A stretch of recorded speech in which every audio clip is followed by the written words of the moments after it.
Hello students, welcome back to Hindi mirror channel. सभी students का Hindi mirror पर फिर से स्वागत है। अभी जो कंटेंट लेकर आए हैं, जो परसों पेपर है BAECN 201 और यहाँ पर पेपर का नाम है बेसिक ऑफ पब्लिक फाइनेंस।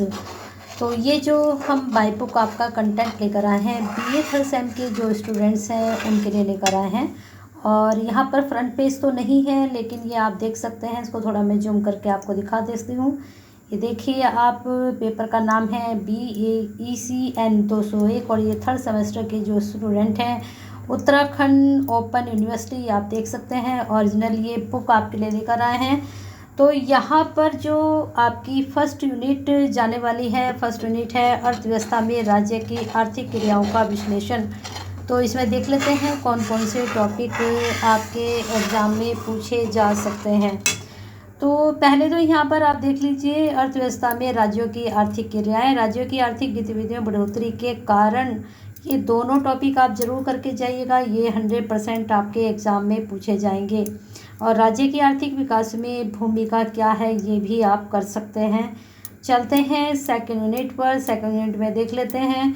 काफ़ी स्टूडेंट्स बोलते हैं कि मैडम जो क्वेश्चंस आप बताते हैं, अगर हमारे पास बुक नहीं है तो उनको कहाँ से पढ़ें। तो मैं कई बार बता चुकी हूँ कि अगर आपको बुक नहीं मिली है तो आप ये टॉपिक जो है गूगल से या ChatGPT से कहीं से भी आप इनको तैयार कर सकते हैं, लेकिन पढ़कर इनको ज़रूर जाइएगा। चलिए आगे देख लेते हैं। सेकेंड यूनिट लोकवित्त का क्षेत्र है, प्रकृति या महत्व। तो यहाँ मुझे लगता है आपको अंदर से कुछ भी बताने की ज़रूरत नहीं है। लोकवित्त का क्षेत्र, प्रकृति, महत्व, तीनों ही ये टॉपिक पढ़कर जाइएगा। 100% आपके एग्ज़ाम में आएगा ही आएगा। और अभी तक जितने पेपर हो चुके हैं, किसी भी स्टूडेंट्स ने मुझे कमेंट करके नहीं बताया है कि किस तरह के आपके एग्ज़ाम जा रहे हैं। और जो हिंदी मिरर की तरफ से आपकी प्रिपरेशन कराई जाती है, जो आपको बताया जाता है कि ये क्वेश्चन आपका ज़रूर आएगा, तो उसके बारे में थोड़ा स्टूडेंट्स हमें बताएं तो हमें लगेगा कि हम भी सही दिशा में जा रहे हैं और आपको भी हम सही दिशा में लेकर जा रहे हैं। क्योंकि आप बताएंगे तभी पता चलेगा कि किस तरह के आपके एग्ज़ाम चल रहे हैं। तो एक कमेंट ज़रूर कर दिया कीजिए जब आपका पेपर हो जाता है। अभी 2 स्टूडेंट्स के हमारे पास कमेंट आए थे कि मैडम आपने जो क्वेश्चंस बताए थे उसमें से काफ़ी क्वेश्चंस आए थे, तो हमें बताइएगा ज़रूर कि आपके पेपर कैसे हो रहे हैं। तो चलिए यहाँ पर थर्ड यूनिट में लोकवित्त की अवधारणाएं और बाजार की असफलता। तो देख लेते हैं यहाँ पर लोकवित्त से क्या तात्पर्य है, जरूर कीजिएगा। महत्व जरूर कीजिएगा। और बाजार की असफलता के क्या कारण हैं, तात्पर्य भले ही ना करें लेकिन कारण जरूर करके जाइएगा। चलते हैं नेक्स्ट यूनिट पर। शुरू की 3 से 4 यूनिट बहुत इंपॉर्टेंट होती हैं, वहाँ से क्वेश्चन 100% बनते ही बनते हैं। निजी वस्तु क्या है, लोक वस्तु क्या है, मेरिट वस्तु क्या है और इनके सिद्धांत क्या हैं, पढ़ लीजिएगा।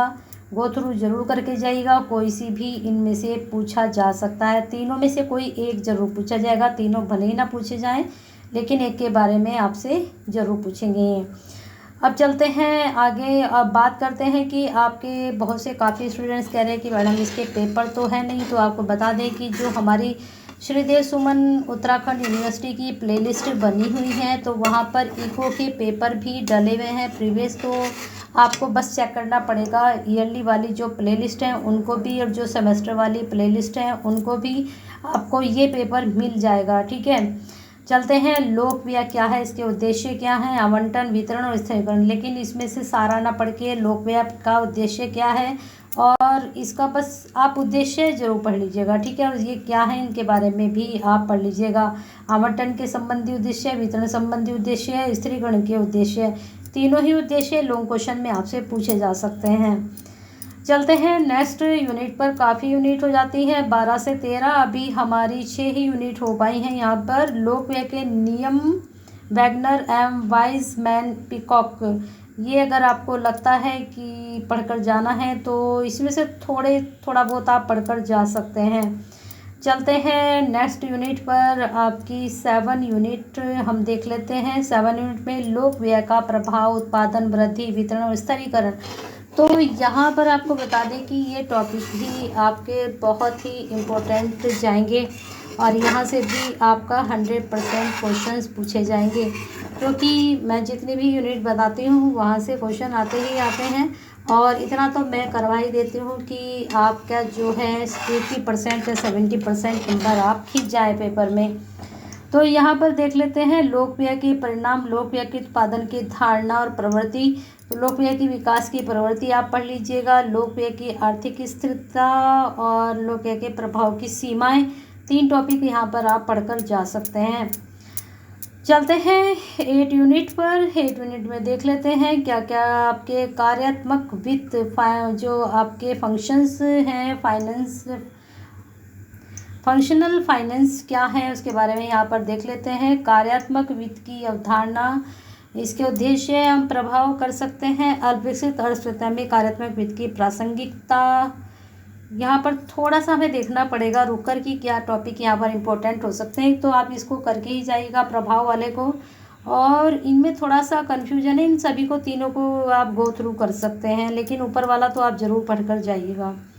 ठीक है, चलते हैं आगे 9 यूनिट पर। 9 यूनिट में अभी हमने देखा नहीं कितनी यूनिट है, क्योंकि यहाँ पर फ्रंट पेज था ही नहीं, तो इस वजह से सीधे सीधे यूनिट दी गई थी।